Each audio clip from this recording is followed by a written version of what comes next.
Evening, everybody, let's get started.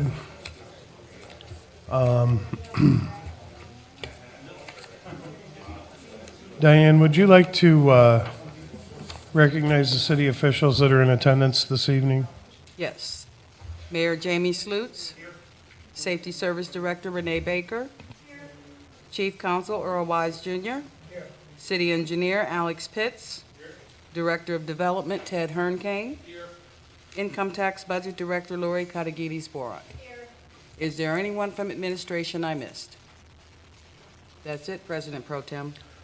Thank you, Diane. And also let the record reflect that we have 8 council members in attendance, with Mike Gregg being absent, and President Slater is also in attendance. The first thing I'd like to bring up is Committee of the Whole. We have board appointments. Below is a list of board appointments that need city council approval. Please put this on the agenda for January 21, 2025 city council meeting. Historic Preservation Commission, Margie Vogt, recommended by Massillon Museum, term expiration of 12/31/26. Jeff Thornberry, term expiration of 12/31/26. And then Board of Health, Lou Garrett, term expiration of 12/31/29. So we'll be moving that forward to the agenda next Monday for the committee to vote on. All right, let's start off with community development. Councilwoman Creamer. Thank you, Mr. Lombardi. I have nothing for community development. Thank you. Economic development, Councilman Ray. Thank you, Pro Tem. I have nothing for economic development today. Thank you. Health, welfare, and building regulations, Councilwoman Cunningham. Thank you, Mr. Pro Tem.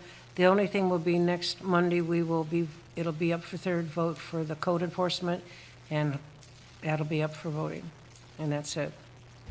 That'll be on a Tuesday. I'm sorry, yes, Tuesday, because of Martin Luther King Day, yes. Thank you.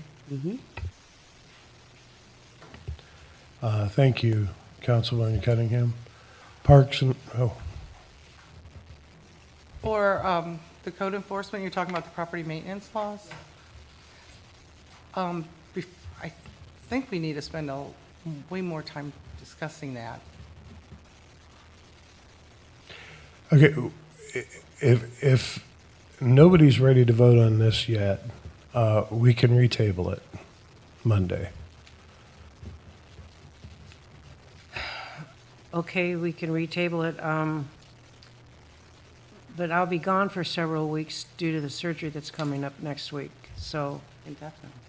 I mean, Well, somebody will have to take over that for me. we could table that for a week, because you got to figure Health and Welfare Committee, if you're going to be gone and I resign on the 31st, we're only going to have Mr. Ray on the Health and Welfare Committee. So if you want to table it for 6 to 8 weeks until you can come back and there's another appointment set for my position, that's what I would do. If we're at a work session now, could your questions be posed now? Well, There's so many questions on this still. This is so convoluted. It's not going to get solved in tonight's work session. We need a few more meetings on this. plus the fact that Mr. Mack's not here tonight either Right. to answer any questions. All right, looking at the calendar, did you have a question, Mr. Ray? Yes, I just had a statement. I think that with Mr. Mack's presentation, I think he kind of drove this one home, and I don't think that going another 8 weeks or 6 weeks would be beneficial or even give justice to the fact of all the preparation that was done by administration to bring this matter forward. So I believe if we get on it and ask some questions or get the questions answered that are needed, we should at least give them that courtesy. That's just my opinion. Mr. Lewis? My thought is the possibility of a tabling does not need to be addressed right now. We can bring that up on Tuesday and let it take to a vote. If the members of council decide to table it at that time, it can. If the members of council do not want to table it, then we would move forward. We have been discussing this, I mean, one way or another for quite some time. So if there are questions, let them be asked, and maybe Mr. Mack or someone else from the administration can present answers tonight or have answers ready for next Tuesday. But I would hate to belabor this for an additional 2 months if it's just a couple of questions that can be answered quickly. Thank you. All right, Councilman Kramer? I was absent for Mr. Mack's presentation, but I know I was present when he spoke about it originally. And my question was going through, the 54 pages of the addition that was provided to us by Diane. If this is approved, there's verbiage about the Board of Appeals, not having employees on the Board of Appeals. Did Mr. Mack address that during his presentation? He did, so they're going to have to remove those employees from this board and appoint additional people? And what's the turnaround time for that?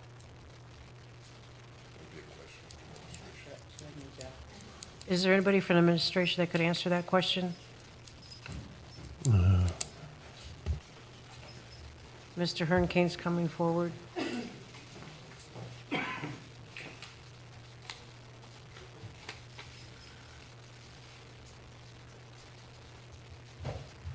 Good evening.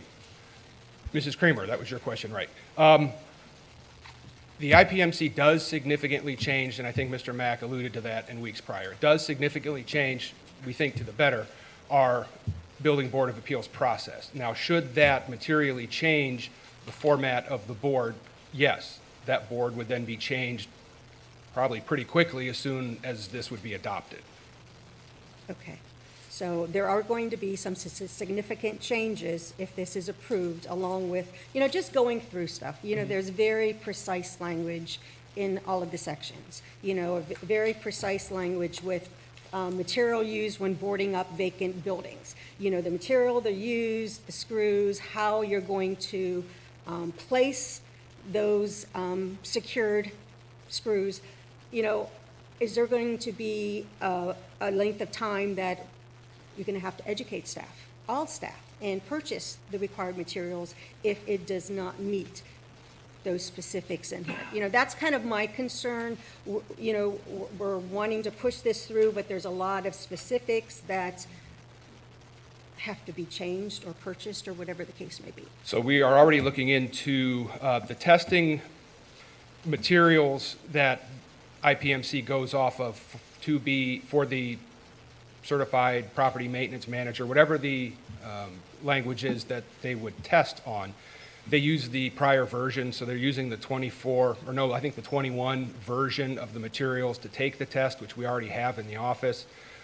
Tracy Ward in the building department is going to be ordering some practice tests, and we're going to start scheduling. We'd like to start scheduling those officers to take the test because it's the winter months. This is kind of a downtime, so this is the right time for them to get those certifications. So when the spring comes, they'll be well versed in this from a testing and certification standpoint, and they can start implementing it when the weather breaks and high grass and other maintenance issues come about. So with those additional certifications, are we looking at new job classifications because it's mandated for them to get certified in these specifics? I mean, are we looking at an increase in salary budgets?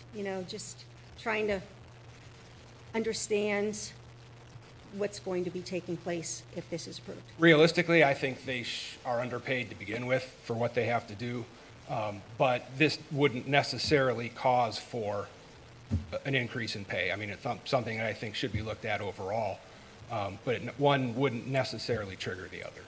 Okay, thank you. Any other questions? Councilman Smith? Yeah, when she was talking about the test methods, or 105.2.14, it goes through that whole section of 105, it talks about test methods. And the code official is authorized to require design submittals to be prepared by and bear the stamp of a resident design professional. And you see this throughout, but it has to be like an engineer or someone who submits the plans. Do we really want do our code officials have the right to tell people that they have to hire an engineer, for plans? What section are you looking at again? I believe that's And the referring, test, I believe that's referring to the chief building official who's required to have those licensures.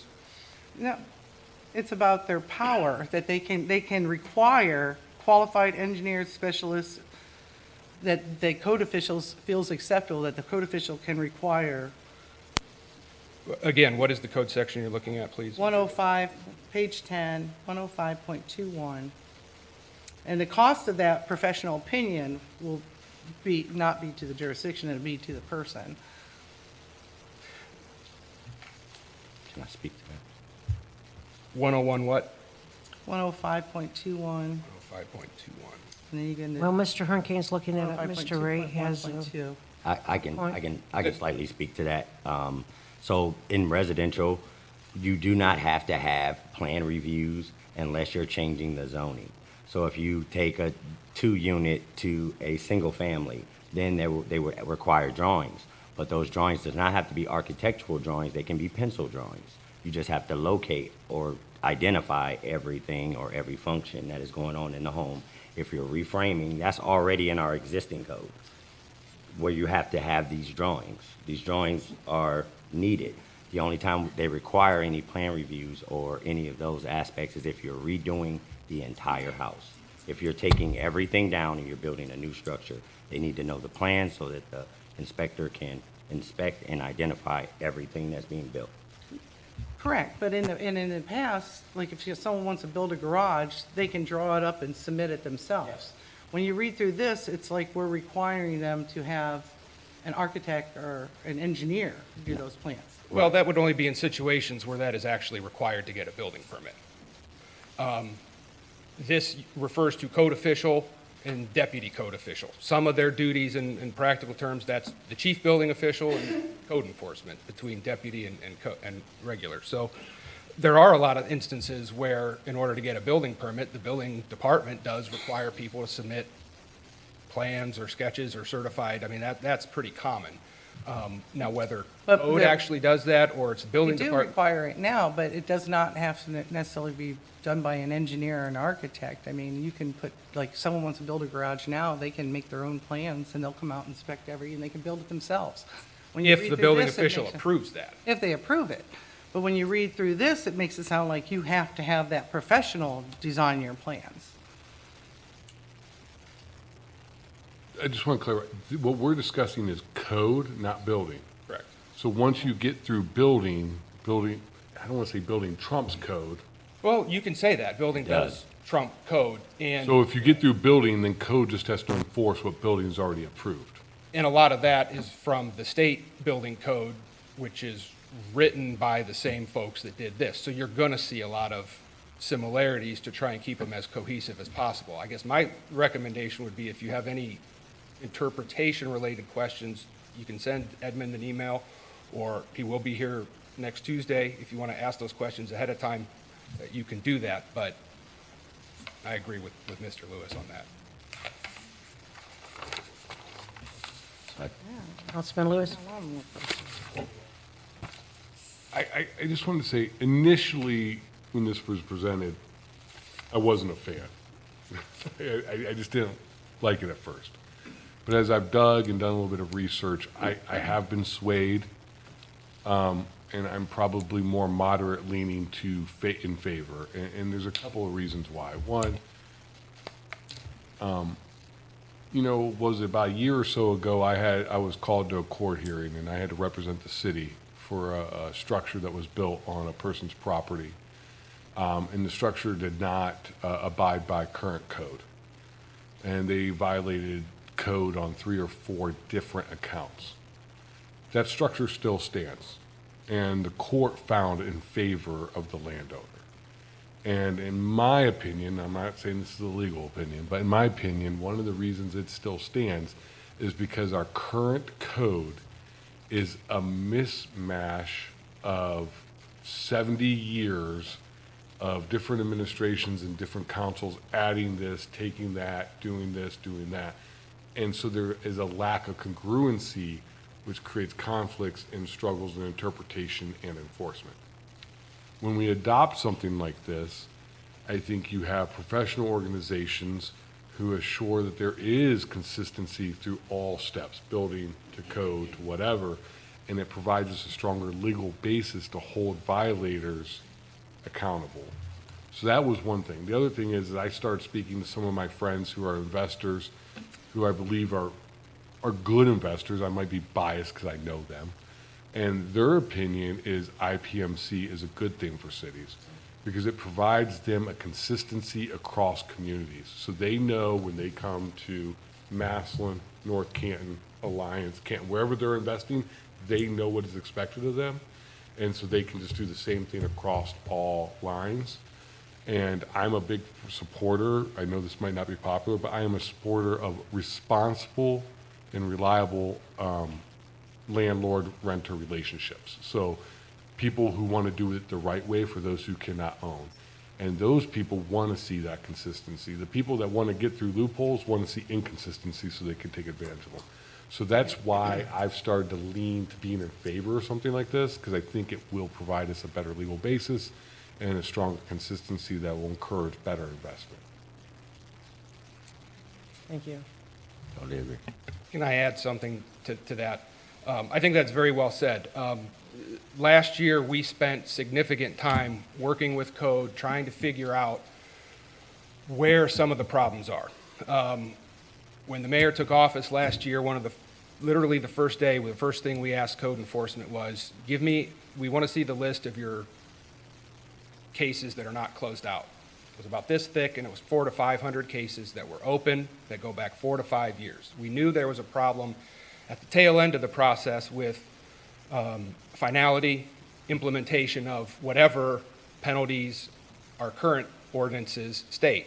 And our current ordinances, to Mr. Lewis's point, are pretty wacky. I mean, there are things that contradict each other. There are things that say a minor misdemeanor penalty here, a fine here. They're really bad.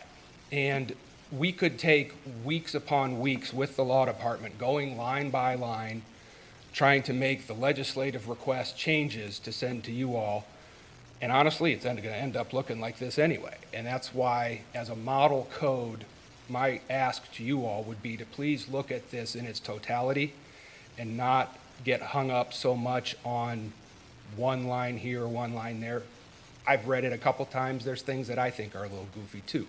But you have to look at it. You got to see the forest for the trees on this. You got to look at this as a mechanism by itself solves all of our problems that we've kind of uncovered over the last year or so, which is why the law department has asked you to consider this.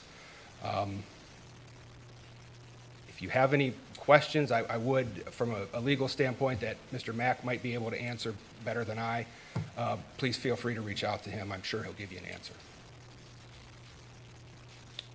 Any other questions? Councilman Kramer? So, Mr. Hurricane, with that 400 or 500 caseload that you say this administration stepped into, if we had approved and had this on the books, what's the timeline of closing out those 400 or 500 cases? Well, some of those have been closed out already because when they're 4 or 5 years old, sometimes you have to start over. A lot of those we could go through, and it's again a question with the legal department with our existing caseload, whether they be backlogged that far or not. We have current cases too. There's a question of whether we are going to just cite all those again and start over with the new thing, which is probably the most fair, because I don't know how you do this. You have cases that are open, they're under, old ordinances.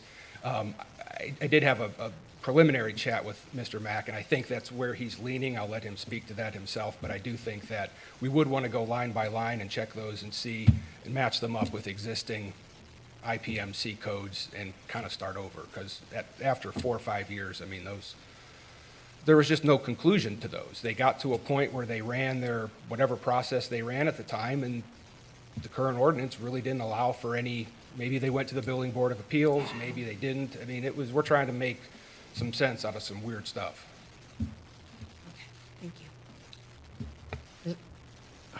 Councilman, I would be interested to know, like, how many of these houses that are empty are related to someone dying and there's no one responsible, and then we're waiting for the bank, or we're waiting somehow for someone to step in and foreclose, which don't happen to how many years. And we have a lot of the properties are that, which this isn't gonna solve that problem. I don't know how you solve, I mean, they start going to the banks early or whatever, but this isn't gonna solve that problem. But when you have a situation like that and they're not fixing it, and, you know, the bank hasn't foreclosed on them and there's no one fixing it, if there's no one to fix it, are we going to fix it and put it on the account? I mean, we're not going that far, so basically, we're still not gonna solve those problems. So there's two parts to that. On a foreclosure, if the person is alive, we have a mechanism where we require the bank or whomever is responsible to pay the $10,000 foreclosure bond. Code keeps, I think, 1,000 or 2,000 of that for any expenses that might be incurred, that, like boarding up or something, making it safe. So the person, or usually the bank, pays the $10,000 bond. We retain some of it and keep some of it. At the end of the day, if the house ends up getting sold or there's some resolution to the foreclosure, they ask for it back, we give them the remainder. The second part is exactly what you're talking about, the really, really weird, legally messy situations where somebody died and finding ownership is really, really, really difficult. We see that not often, it's occasional in that instance. And sometimes I don't really know what the answer is. We rely on the law department to, at that point, code just says, here you go, we can't go any further, and it's a legal action from that point. They try and do title searches, they try and figure out who we can contact. I worked with Mr. Wise on that. We had one earlier this year on a vacant property, and they're really taxing. But they're a minority of the foreclosures as a whole. I have, I don't want to, I've read through this several times, and I think it could be a good thing.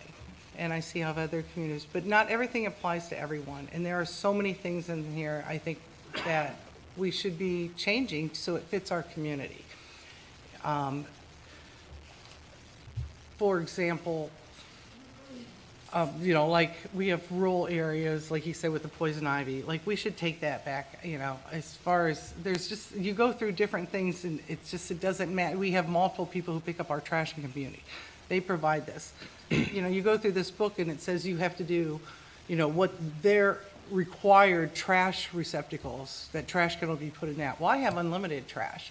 So on trash day, if I fill up my recycle and I fill up my trash can, I can put my bags or I can put, you know, whatever out there in a box and they're gonna take it all. And you look at this, I mean, you can't do that. And we have, you know, trash providers that pick that up. You know, I could see putting something in there like, you know, but to say that we can only use a trash can that's approved by them, I think is crazy. I mean, so it's the little things like that that I think, you know, we need to go through and look at. Because otherwise, I mean, you can say, oh, they're little things, but these are going to be laws, and no one's going to go back and change things. So if we don't correct them now and go through each section, then it's never going to be corrected. And I want to support this, but if this council isn't willing and they just want to accept it as it is, then you guys can vote on it. But if we're not going to make changes, I will be a no vote, even though I feel we need this and we need to do this. But we also need to put in the work. And you can only do that by us, like, starting by the sections and going through it. And there's, and just to start with things too, as far as section 106.1 and 106.3, you know, we've upped the fines. So they're going to get these big fines first time, second time another fine, second, you know. Edmund said that it goes through the 3 fines before it goes to legal misdemeanor. But in here, it said, I thought it said that if, you know, they don't comply to one of them, it can go to misdemeanor right away. So that needs clarified. But as far as if someone, these are all new laws. So say, you know, oh, we're not going to write someone up for that. Well, it's a loss. So 10 years, maybe someone else is going to come down and they're just going to start writing up everyone. You know, they're gonna go down 16th Southwest, 6th Street Southwest and, you know, write up 15 houses, you know, for this, that. If people want to appeal, you know, they already got this, if they want to appeal, now they got to pay another $100 to appeal it to go in front of our board. I don't think we should be charging that if they want to appeal it. Because if they appeal it and they lose, then they have to go to court and they have to pay court costs. So now they're paying all their fees plus all the court costs. So I think they should at least be able to appeal to our board so we know where there's issues, or they know where there's issues, without being charged another $100.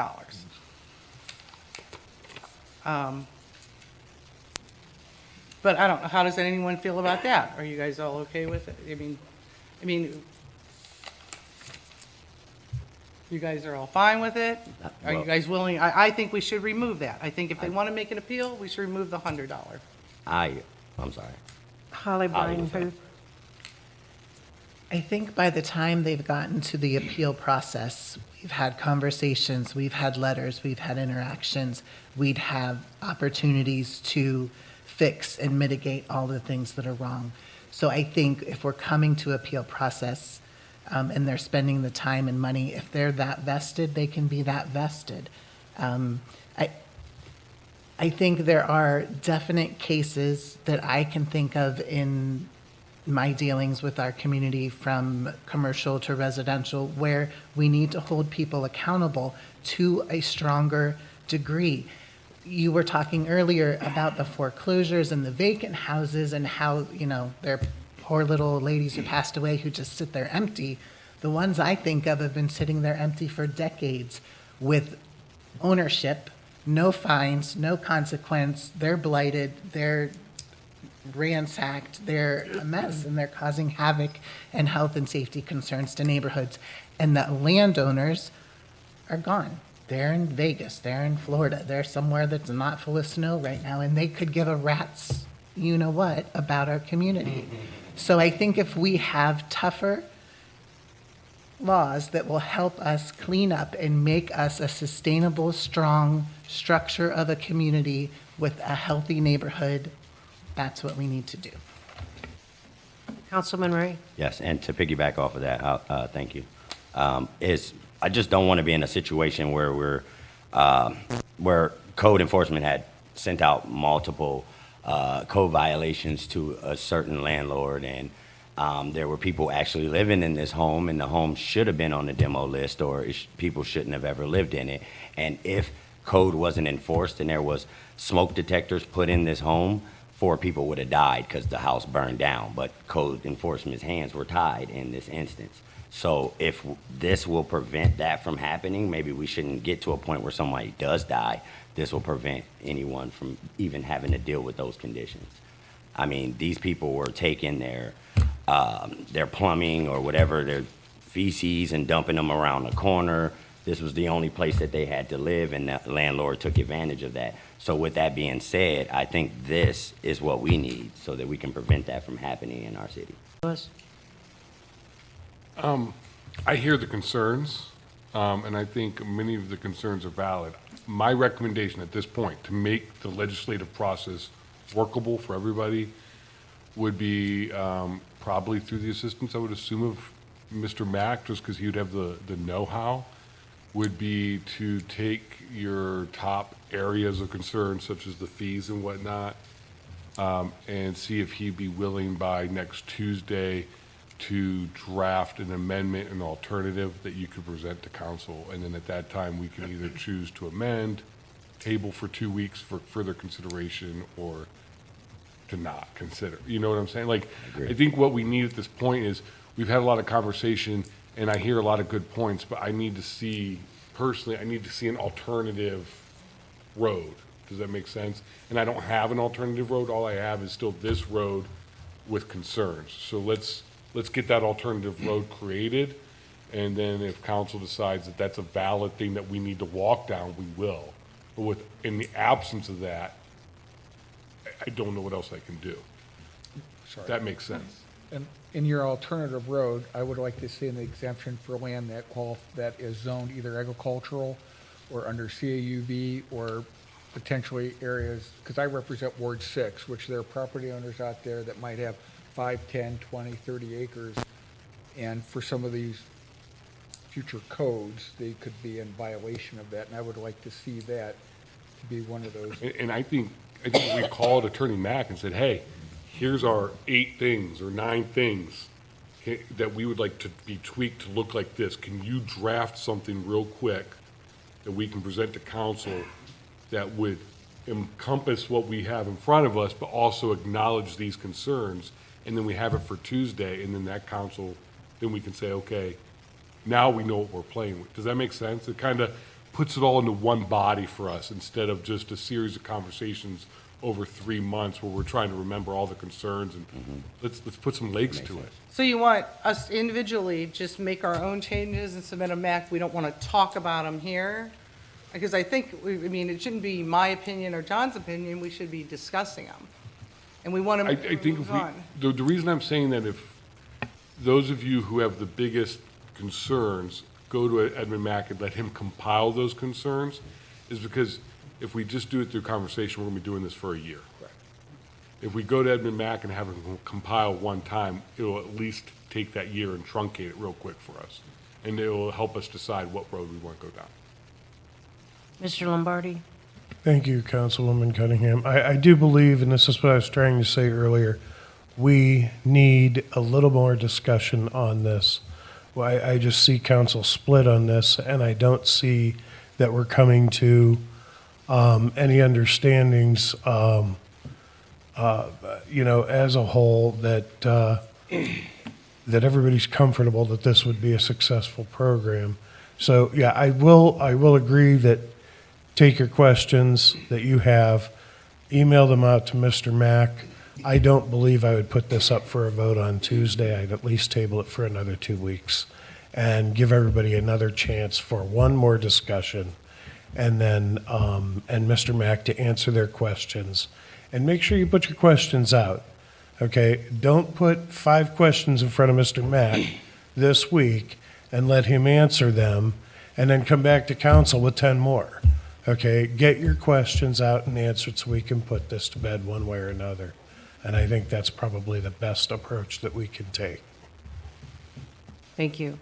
All right, I suggest we table this for 2 weeks. But send your questions to Mr. Mack, please, which, I can't tell by the calendar what that date will be. You can't Oh, I table do it on- in I a do it on committee Monday, meeting. Or Tuesday. Do it on Tuesday, all right. All right, that's it for tonight. Thank you. Can she table it in a committee meeting? No, No. it has to be voted on Tuesday. Right, Yeah, we'll have to vote to table on Tuesday. Tuesday, all right. All right, thank you, Councilwoman Cunningham. On to Parks and Rec, Councilwoman Arwick Smith. Nothing for Parks and Rec this evening. Thank you. I have nothing for Police and Fire this evening. Public Utilities and Environmental, Councilwoman Brian Huth. Thank you, Councilman Lombardi. We have a piece for, please prepare an ordinance to authorize the Director of Public Service and Safety to advertise for and receive sealed bids to enter into contract upon award and approval of the Board of Control with the lowest and best bidder for 2025 removal and disposal of anaerobically municipal sludge at the wastewater treatment plant.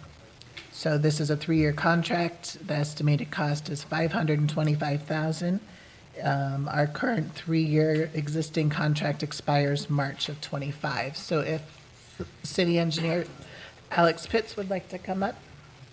He did provide everyone with a copy of the existing contract.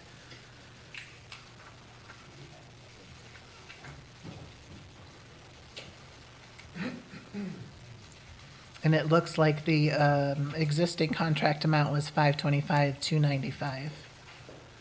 $525,295. Good evening, Council. Yes, so in front of you, you have the 2022 removal and disposal of the anaerobically digested municipal sludge at the wastewater treatment plant. That is the project. You have partially, not the entire contract because it's 57 pages long. A lot of the pages that I did not provide within your packet. It's essentially boilerplate language that you would find in many contracts. but I included the most important things like the duration, the substantial completion dates, the bid items, and the scope of work. So that is what our current contract looks like, and we're trying to basically go back out and do it again for 2025 until 2027, essentially. So things that I have changed a little bit in the new upcoming one is a little bit longer of a duration. So instead of it being up in March, it'll be up in like May to give us a little bit more time so we're not rushing in the beginning of the year like we are now, trying to get this out so we can go out to bid and get the next contract started in 2028. And just things like that. So nothing drastic, it's just the same old project essentially. Do you have any anticipated number of bids? Two. That's what I anticipate. That's what it's always been. There's been two contractors that have always bid on it. There may be more. I don't know, but yeah. So. Mrs. Hardwick-Smith? I have a general question. As far as the, I apologize. thank you. As far as the sludge, where does it go now? I mean, where do they take it? So Is it it's- removed like every couple months? I mean, is there no way we can deal with that ourselves? I mean, so we pay someone outside to come in and take it all out? I believe it's every month. I will have to check with our treatment plant manager, but there's two bid items. One is to haul it off and do a land application, so they spread it like a farm field. That is bid item number one. That is the preferred method. The other method is it's being sent out to a landfill. So, and that is the second bid item that is required to have in there according to our MPDES permit at the treatment plant. So, Have we ever looked into like the equipment or the things we need to do this rather than paying someone over $500,000 a year? Have we looked at, or is it something we can maybe look at in the future? What it would take to just manage this ourselves? well, we don't, so for example, for bid item number one, which would be land application, we don't own any land within the city where we would be able to spread this sludge, I don't believe. Especially large enough to where we would constantly being able to spread sludge. So, as far as we also don't own a landfill. So, regardless, we would have to hire it out. There's no way around that. As far as hauling, that would require, hiring people to haul it, and then you're still paying. I would imagine you would still pay wherever you would take the sludge to dispose of it. I'm not sure of the logistics of that. I mean, but because I never really thought of doing it ourselves, just because we don't own the land to do it. But Well, the people we hire probably don't own land either. They probably just, I'm just trying to think, in the future, maybe that's something we could look at as waste. I mean, you could do a couple salaries for $500,000 a year. That'd be their full-time job. I mean, just putting it out there, but I totally understand. I'm okay with it. yeah. I mean, we can look into it. That's not a big issue. We'll definitely want to I wouldn't say we should not forego this Right. contract. I mean, I understand. but maybe next go around we can look into it. I don't know the logistics of it, honestly. So, Mr. Lewis? I don't know exactly, but I think this question's come up before, and I think the biggest barrier to doing what you're saying is the equipment, because it's a biohazard, so we'd have to buy specialized Trucks and trucks and trailers. equipment, because you can't just put it in the back of a dump truck. It needs to go into something, it gets real wonky really fast, if I remember correctly, but it's been years. Anyone else? Thank you, Alex. thank you. So this will come up, we'll just put it up for vote Monday if there's no other questions. Tuesday. Thanks. That's all I have. Thank you, Councilwoman Brian Huth. Rules, Courts, and Civil Service, Councilwoman Harwick Smith. Thank you, Councilman Lombardi. I have one item I'm covering for Mr. Gregg, and this is for the collective bargaining agreement between the City of Massillon and the Massillon FOP Henderson Lodge Police Officers Unit, Police Officer Association, the Gold Unit, which includes the lieutenants and sergeants. They have not signed their contract yet. We're not allowed to discuss the details that are in that contract. So the plan is, they wanted to get it on here. The union is supposed to be taking their vote this week. They'll talk to the rep, and then on Monday, our attorneys are planning on taking us into an executive session to explain it at that time. And so basically, that's all the details, and as far as the nitty-gritty, they'll tell us in executive session, because we're not allowed to discuss it. But if anyone has any questions, I can bring up Mr. Wise, our attorney, or we'll just wait till executive session on Monday. All right, that's all I have for rules and courts. Thank you. Thank you, Councilwoman Harwick Smith. Streets, Highways, Traffic, and Safety, Councilman Paquile. Thank you, Mr. Lombardi. Currently, there are no issues for streets, highways, traffic, and safety. Thank you very much. And last but not least, Finance, Councilman Lewis. Yes, we have one transfer tonight. It's in the wastewater treatment plant, reducing their salary by $5,000, putting into accumulated sick time, and this is the account for a retirement payout. Are there any questions? Seeing none, go Bucks. That's all we have tonight. Thank you, Mr. Lewis. If there's nothing else, we are adjourned.